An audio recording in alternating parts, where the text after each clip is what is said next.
All right, welcome to our video lecture 3. It's been a busy week. Hopefully everybody got a chance to take the quiz on time, and hopefully you had plenty of time to take it. We're going to be doing several more quizzes throughout the semester, so if you forgot to take it or didn't get a good grade on it, don't panic too much yet. So we have an exam coming up which is worth quite a few points. So as a side note too, just remember that on the quizzes, the questions and answers will show up on the exam almost verbatim. So as you take the quiz, just write down that quiz question and the answer, and that'll be like a free question on the exam. All right.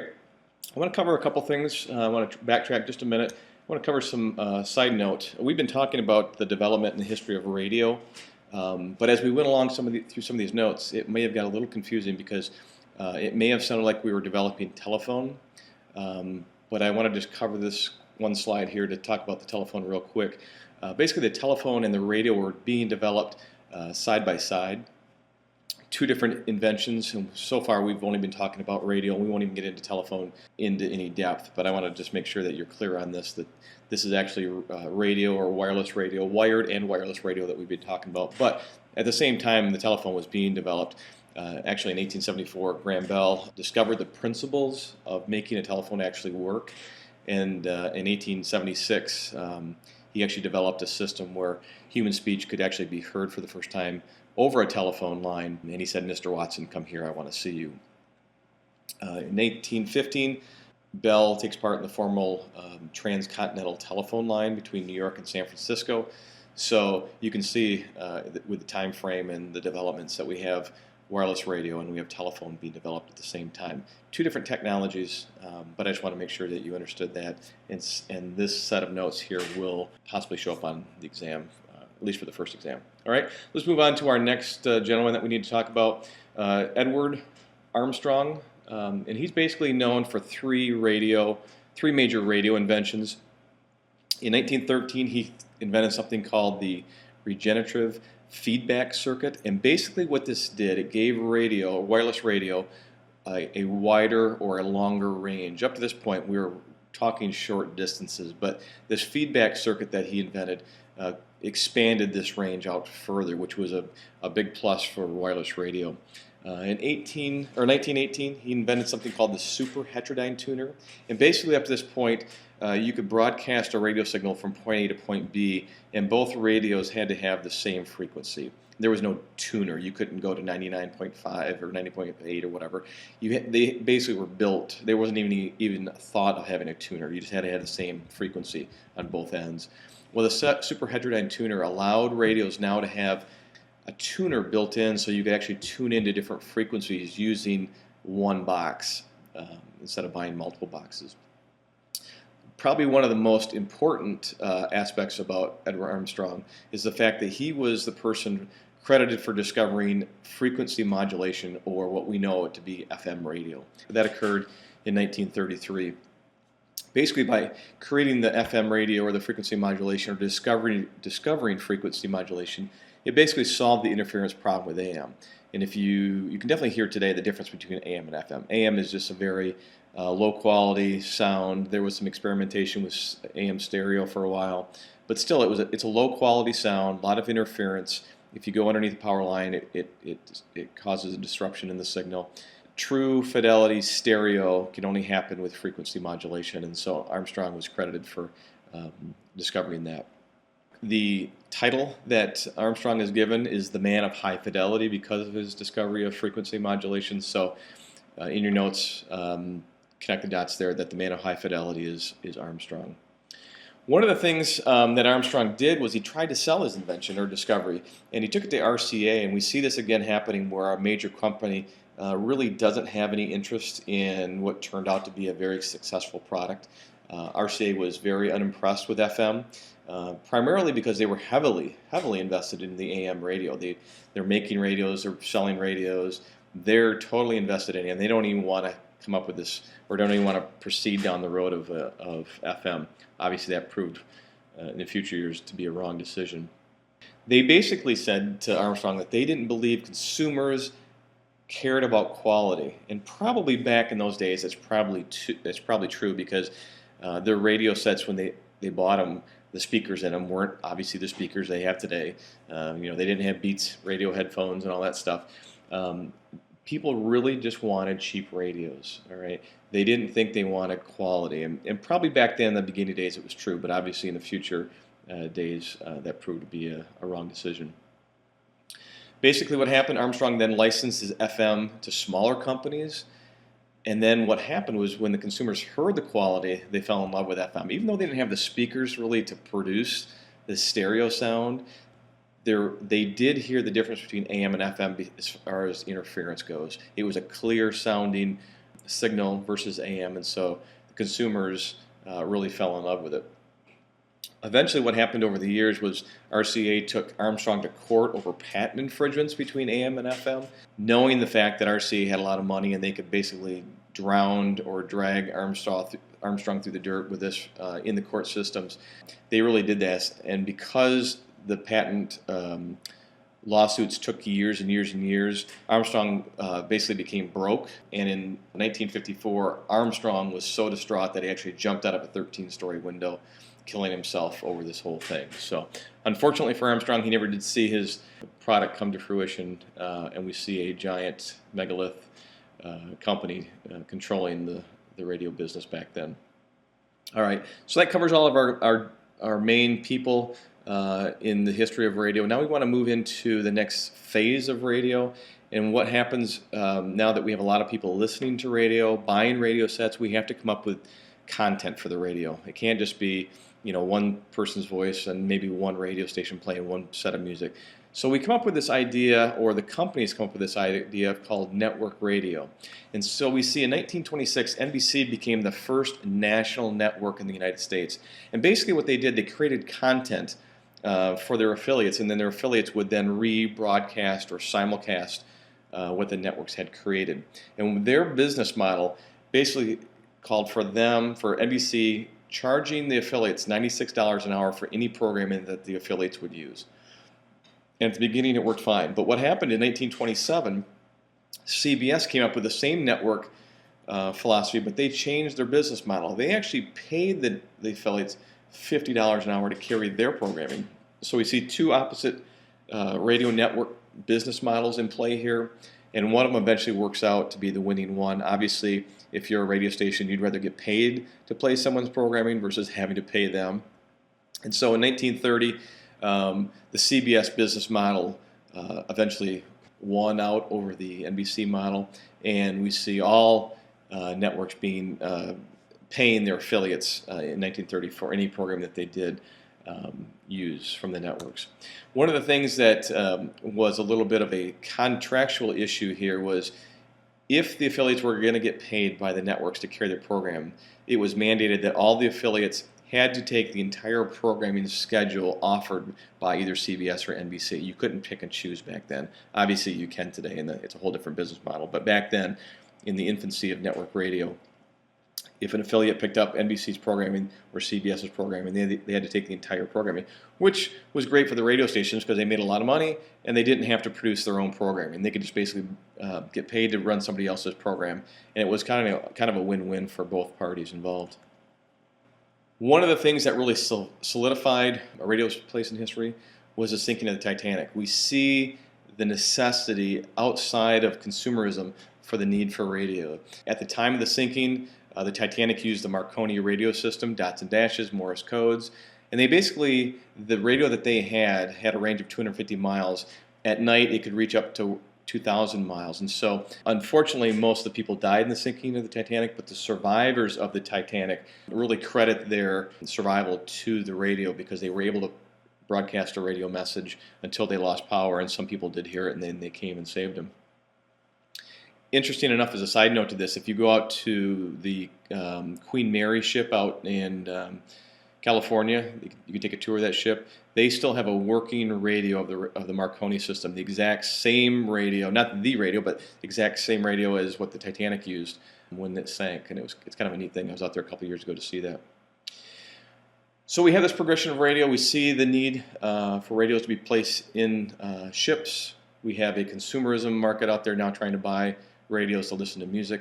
So we have a lot of elements going on in radio at this place, and so it's starting to get a little confusing. It's starting to get a little muddled, if you will. And so we see the government take control again of something, and by passing what was called the Radio Act of 1912. U.S. Congress passed this, and basically what happened is it mandated that all radio equipment for all long-distance vessels had to carry this system and had to be manned 24 hours a day, which was a big thing.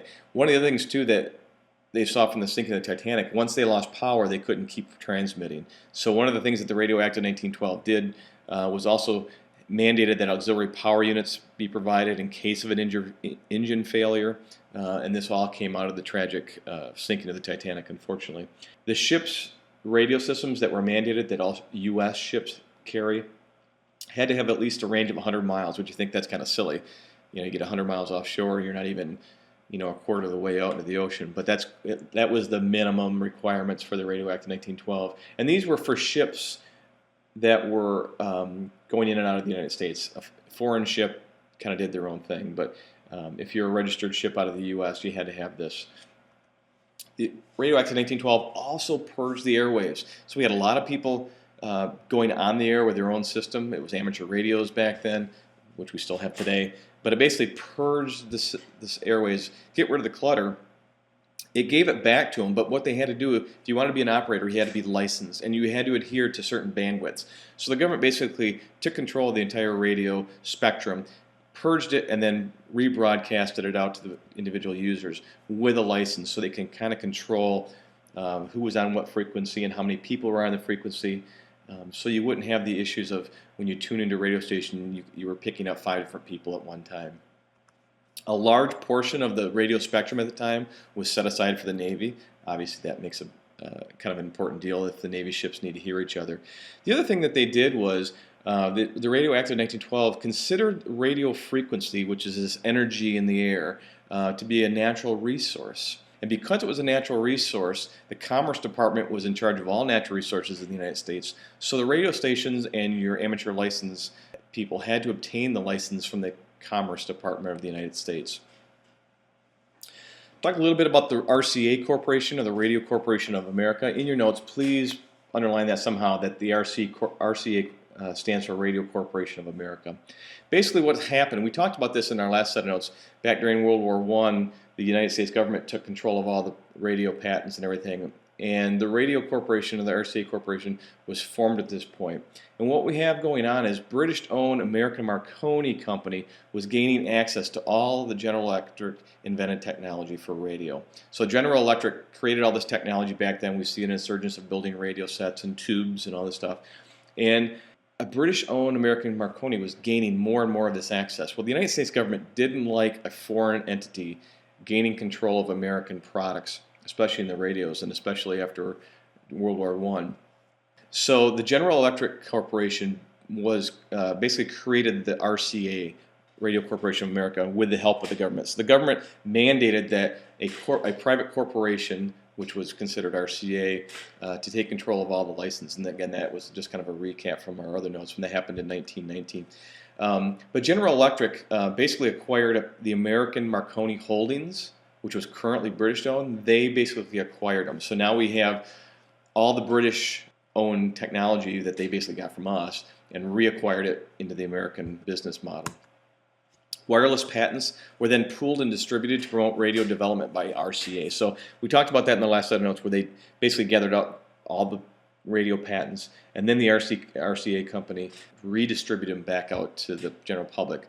Because of this, the RCA Corporation basically had the monopoly on wireless radio technology, but it expanded U.S. corporation tax throughout the world, so they can control who got what and when they got it and how much they got it. So I want to just be clear on the notes that the RCA Corporation was not formed by the government, but the government mandated that a private company do this. And so General Electric was the company that actually created the RCA Corporation. Which leads us into our next slide, talking about the radio industry and the companies, or the big companies of the time, and what they did in the radio industry. We have basically 3 big companies. We have General Electric, we have AT&T, and we have Westinghouse in the radio industry back in its early stages. Now, General Electric and Westinghouse took control of manufacturing and distributing and selling radio sets. Okay, RCA was basically in charge of sales and distribution, as well as the patent thing we just talked about. And then AT&T was in charge of telephone service and radio transmitters. So we have three companies, and they're joining their forces and figuring out what they're going to do and what they would do as far as the technology would be involved. A little bit of the evolution of commercial radio. Now, up until this point, we see some commercialization with radio, but it really doesn't take place until about 1920, when radio is realized as a mass medium. We see that we can actually make some money off it. We see the development of radio networks and things like that. Our first commercial broadcast station was in Pittsburgh, and it was KDKA AM in Pittsburgh, Pennsylvania. Underline it, highlight it in your notes, big time. All right. As a side note, we have a radio station in Detroit called 8MK that would go on the air. Later, it would be called WWJ, which it still is today. But the first radio station in Detroit was called 8MK. Now, the Detroit 8MK claims to be the first radio station in the world to broadcast regularly scheduled programs. KDKA would contradict that, but that's what 8MK or WWJ claims to be their history mark for radio. We see 5.5 million radio sets in use by 1925 in the U.S. And if you look at the population of the U.S. at that time, we only had 116 million people in the United States. So it was a pretty good sales record, if you will. So roughly 5% of the Americans had a radio set. So we really see a mass medium or a mass communications business developing here in the United States. By 1920, most historians state that radio broadcasting began in 1920 with the broadcast or the beginning of the operations of KDKA radio in Pittsburgh. 1921, we had at least 10,000 licensed amateur radio sets or radio broadcasters on the air. We see a craze of radio. It became the next thing. People stood in line to buy radios, almost like we do see today with the Apple launch of their new products. People actually stood in line to buy a radio, and radio stores actually sold out of radios, and so there was a big demand for that. In 1921, Chicago's first radio station was on the air. KYW was the station, and it basically was the first radio station in the country to broadcast exclusive opera 6 days a week. So if you were in the opera, and back then opera was huge, KYW Chicago was the first station to become a specialized station as far as the format goes. And we don't talk about format radios, hip hop, R&B, country yet, but this was kind of the first station to kind of get into that format, if you will. But they had no idea they were doing it at the time. By 1922, we had 600 radio stations on the air in the United States. Now, that's not amateur, that's actually radio stations. By 1930, 60% of all Americans had purchased at least one radio. So a big consumerism business here developing, at least by the 1930s. Advertising. Advertising is a big component both of the radio industry, and when we get into the other set of notes after Exam 1, we're going to talk about advertising and television and how that plays a role in that too. But by 1922, AT&T opened WEAF, and that was the first commercial radio station in New York. All right. So in your notes, connect the dots between WEAF in New York and KDKA in Pittsburgh. Don't get those confused. Basically, this was an advertising-supported radio network, and WEAF sold the first commercial ad to a New York real estate developer for $50. Plus, you got to remember that whatever network these guys were on, they were getting paid by the networks to play their programs as well too. Basically, advertisements basically ensured profits for radio sets, and we see a big demand to purchase more advertising down the road. 1926, AT&T sold WEAF to RCA for $1 million. That's about equivalent to $13 million in today's dollars. So it's not a big chunk of change, but back then it was a lot. Let's talk a little bit more about the network idea in radio. All right, AT&T was the first to sell advertising to interconnected broadcasting stations throughout using wires. So the network idea was you had to connect point A to point B for stations. AT&T didn't really broadcast anything. They connected to all these networks, radio stations, using a wire to get their signal from point A to point B. The network idea basically improved control of all of the content on a radio station. You had unification, you had economic efficiency. Obviously, if a radio station doesn't have to produce their own programming, they don't have to spend the money, and they're getting paid by the networks to air their stuff. One large company basically supervises the programs for an entire grid of radio stations. So we had a constant message being delivered. That's good and it's bad. We'll talk about how that's bad down the road. One of the things the government needed to do too is we needed to centralize call letters for radio stations. And so we're going to talk a little bit here about this history of call letters. By 1922, 4 letters were needed to keep up with the demand for new stations as far as call letters go. And so in 1934, the FCC decided to use the W for east of the Mississippi and K to the west. And why they did that, I have no idea. You would think they used W for west and E for east, but they didn't. They used west or W for the east of the Mississippi and K to the west. Prior to 1934, we had a lot of stations on the air. What we said, we had over 600 stations, and they had their own call letters. So basically, they were grandfathered in. So existing stations were allowed to keep their existing call letters. And so that's why you see KDKA in Pittsburgh today still being called KDKA, even though the letter K was designated for west of the Mississippi. Our next Radio Act, which was called the Radio Act of 1927, did a lot of things. Basically, Congress passed this act to bring order to the chaos of radio. We still had a lot of things going on in radio in the industry. It was booming. It was growing faster than we could control it, and it needed to be controlled. And one of the things that the act did was radio stations had to operate within the public interest. So this is the first time we see this mass medium or this mass market being controlled as far as the content. All right, they couldn't say certain things. They couldn't air certain things. That had to operate within the public interest. And the public interest was defined by the U.S. government at this time. It kind of still is. Prior to 27, radio was regulated by the Department of Commerce. It was a natural resource. We talked about that already. But the powers were very limited back then. They were not allowed to deny broadcast license. They basically had to give it to anybody who wanted a new license. They had to give it out to them. So what we had is we had too many stations and too few frequencies. So we had a lot of interference. You heard 2 or 3 radio signals overlapping many, many times. So the Radio Act of 1927 transferred the power to the FRC, the Federal Radio Commission. Later that would become the FCC, and we'll talk about that in the future notes. But the Radio Act of 1927 formed the FRC. Make sure you know that in your notes. Basically, we had 2 main provisions come out of the Radio Act of 1927. The first one was the creation of the FRC, which we just talked about.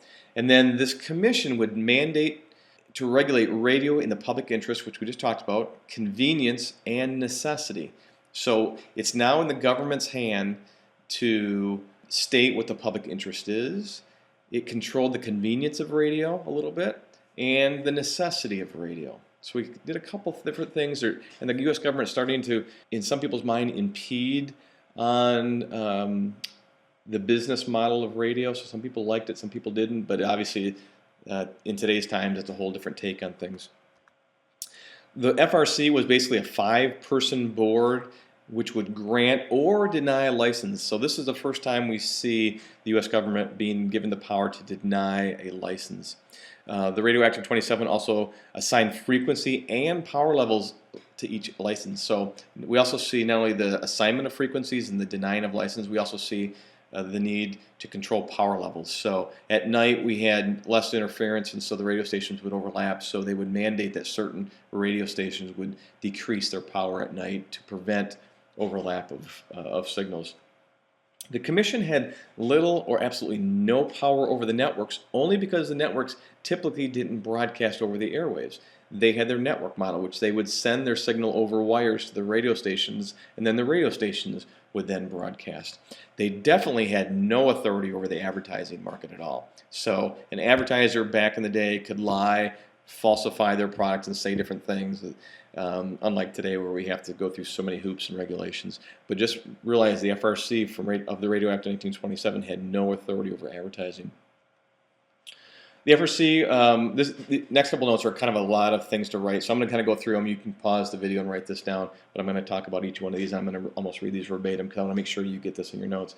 But the FRC was free to control radio to serve whatever interests they deemed in the scope of the public interest. All right, as long as it didn't deny freedom of speech to broadcasters.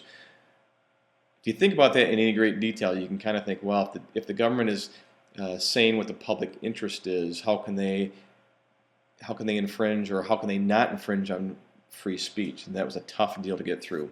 Congress limited free speech in this Radio Act, stating that no person within the jurisdiction of the United States shall utter any obscene, indecent, or profane language by means of radio communications. So even though the Radio Act of 1927 said you have to control radio, but you cannot deny the freedom of speech, they then went on to declare what the freedom of speech actually could do or couldn't do. In the Radio Act of 1927, Congress basically wrote the first equal opportunity provision, called Section 18, to prevent broadcasters using a radio for a personal political power base. The law excluded radical politicians from the airwaves, and since this kind of covered communists. So we had a big communist scare back in its day, and right up and through the 60s. So if you weren't a legally qualified candidate, you could not use the airwaves. If you weren't a Democrat or Republican, there was absolutely no way you could get on the radio based on the Radio Act of 1927. Candidates of immigrants who supported unions or radical political change would have limited access to airwaves. Obviously, this Radio Act of 1927, and this portion of it, doesn't exist anymore. Even though the FRC's primary responsibility was radio, it actually issued its first TV license in 1928. And again, we'll talk about TV down the road, but I wanted to just throw that little tidbit in it. The FRC was formed to control radio. We had this emerging new technology called TV starting to ramp up, and actually it was the primary government entity to actually issue television licenses in its early days, and it issued its first one in 1928. The radio industry in the 1930s saw a huge boom in programming, and it actually was known as the golden age of radio. We basically have the technology was invented and created, and it worked. It's a proven technology. The experimental years are over. We have the networks. They're rolling. They're moving along. It's proven technology. Their network systems are making people money. They're making money. And so radio as an industry is now forming a entertainment business, selling products through advertising, selling the radio sets. We have the hardware, we have the software, which I call the advertising and the programming. And so this is all going on in the 1930s. But as a side note to this, like I said, we have people lining up at the doors at the radio stores, buying radios left and right. You got to remember that the Great Depression is going on at the same time from 1929 to 1939, and nobody has money back then. So we see people saving up as much money as they could to get the new radio. So it was a lot of money back then. We had a lot of people out of jobs, but we still see our first communications industry really taking off and rolling. And so you can imagine during the Depression, if the industry is rolling as good as it is then, what happens after the Depression? And we actually see a huge spike increase in the radio industry and TV as well. We talked about CBS as a network. Basically, it was formed as an independent programming enterprise. In 26, we see RCA forming a company called NBC. So we have the two networks, NBC and CBS, which we already talked about. But as a side note, RCA formed NBC. I want to make sure we haven't talked about that yet. RCA saw programming as a form of marketing to entice people to buy more radios. So if they created more programs and more networks, maybe people would buy more radios, and it worked. And actually, RCA formed two networks. One was called the NBC Blue Network, and one was called the NBC Red Network back in the days. And we'll talk about what happens with those two networks coming up in our later set of notes. In the 1930s, RCA became the most lucrative broadcasting company in the United States. By 1935, RCA was spending millions of dollars to fund a new emerging technology called television. And so we talked about them a little bit. We'll talk about them a lot in the next set of notes after Exam 1. But RCA saw the impact of radio and what it had. It loved the new technology of television coming out, and so it spent millions and millions of its radio dollars to help improve television. RCA's dominance in the broadcast industry in the 30s led to government investigations and legitimacy of the networks. The government was concerned that they had too much of a monopoly on these networks, so these chain broadcasting, as they called it.